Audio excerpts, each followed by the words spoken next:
Hi, third graders, and welcome to Wednesday, January 13th. And I heard that class on Monday went great, and I'm so glad to hear that you did really well for Mrs. Averill. And today we're actually going to go over and make sure that you finish up your Francis Scott Key keyword outline. And then I have a reminder for you at the end, and I'll plan to see you then on Thursday, and we'll do a couple fun things on that day. So I'd want you to go get your writing assignment out. So go get Francis Scott Key and the Star Spangled Banner. And if you haven't already finished your keyword outline, then I want you to work along with us as we're going. And if you have finished it, then I kind of want you to check and see how closely we did our outlines. The outlines do not all have to be the same, so don't worry about having to change anything, but just kind of follow along and see how well or how similar they are. Okay, let's get started. I'm going to read the story to you first, so you want to have your story out in front of you. And then we will do our keyword outline.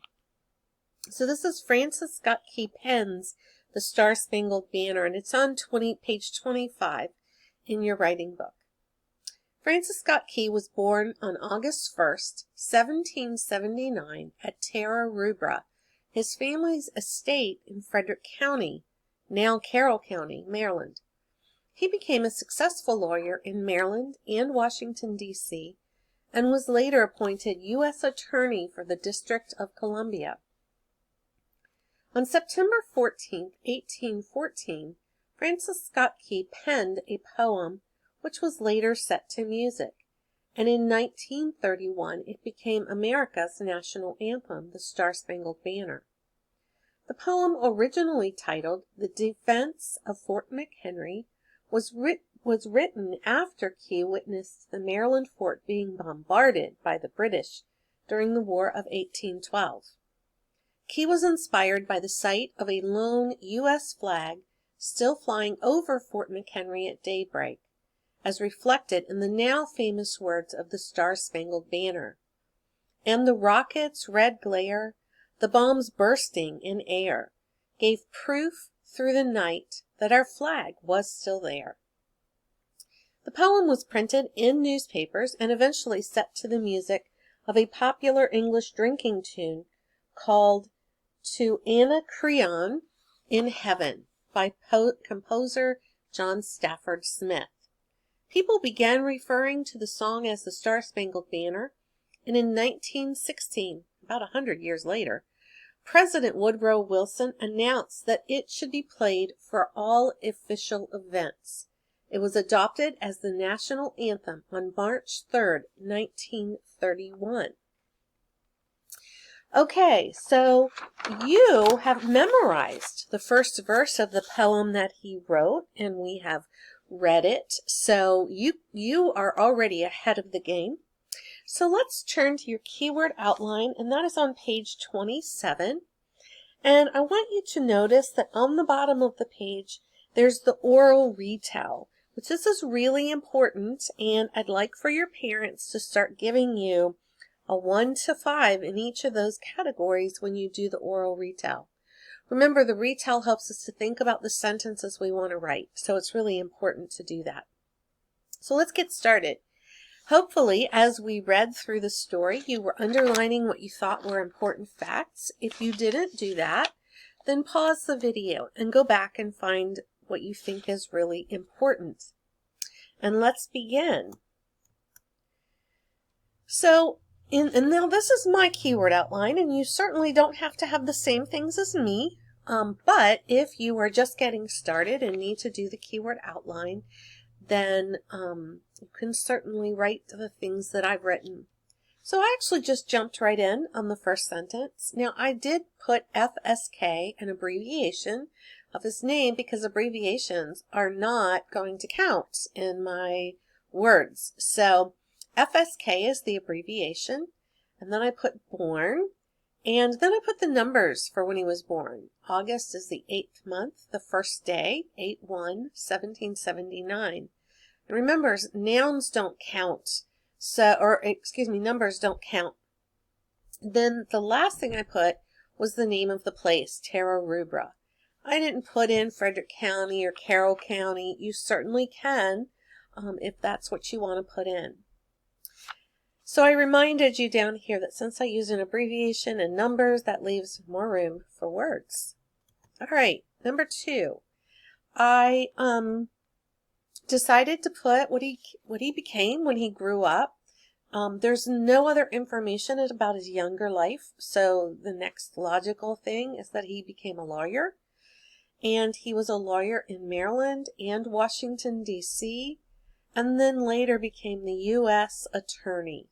Now, you could put D.C. in there if you wanted, so you could come over here, put another comma, and you could put D.C. there if you wanted. It's all abbreviations, so it doesn't count against you. All right.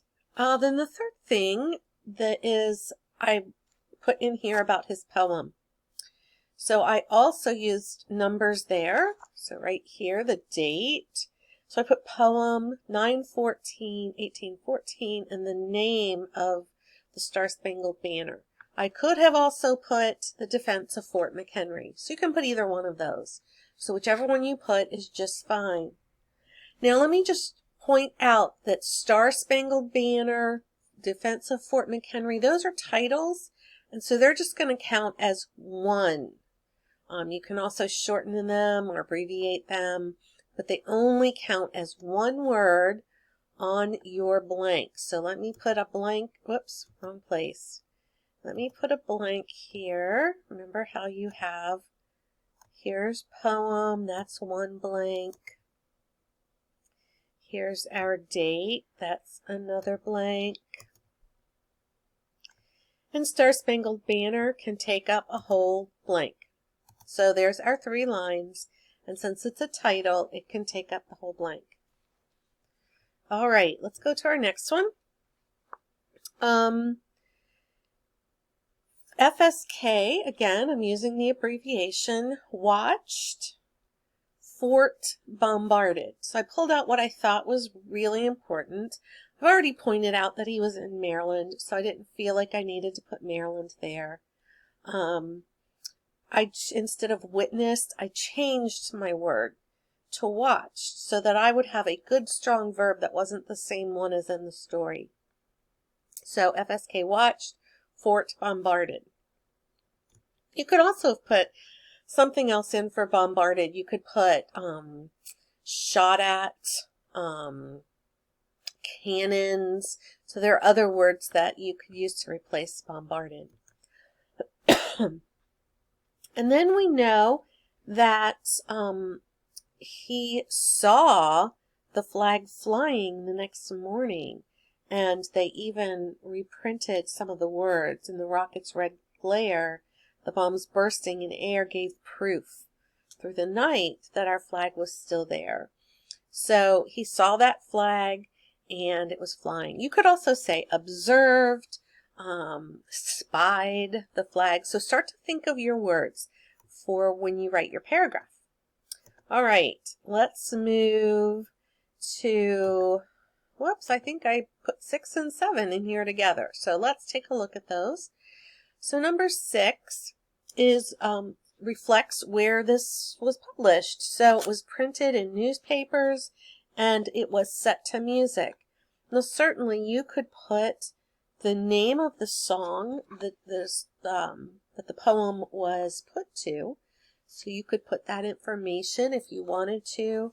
It doesn't tell us which newspapers though, but we do know it was probably local newspapers in Maryland.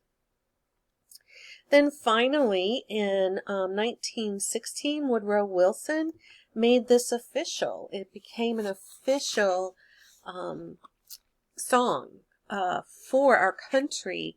And then finally, in number 8, we know that he had it played at all official events. And you could also put the date up here if you wanted to. March 3rd, 1931. Remember, dates don't really count, so you could have put that in anywhere.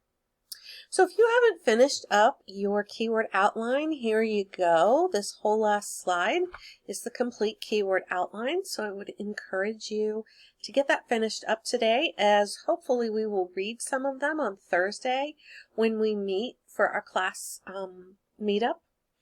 And also we are going to play bingo, and hopefully Mrs. Averill gave you the bingo cards in class. And the words at the bottom are the words that you need to put on the card. So if you haven't done so already, go ahead and put those words, mix them up, put them anywhere on the card.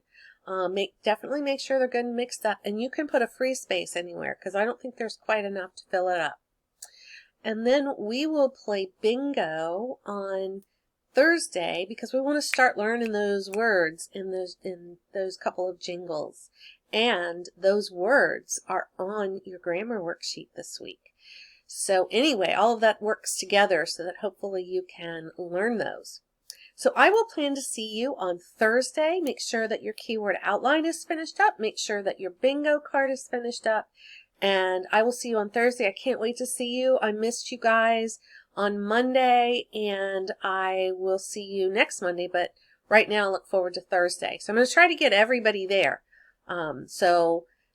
Hopefully everybody will tune in after listening to this, and I'll see you on Thursday.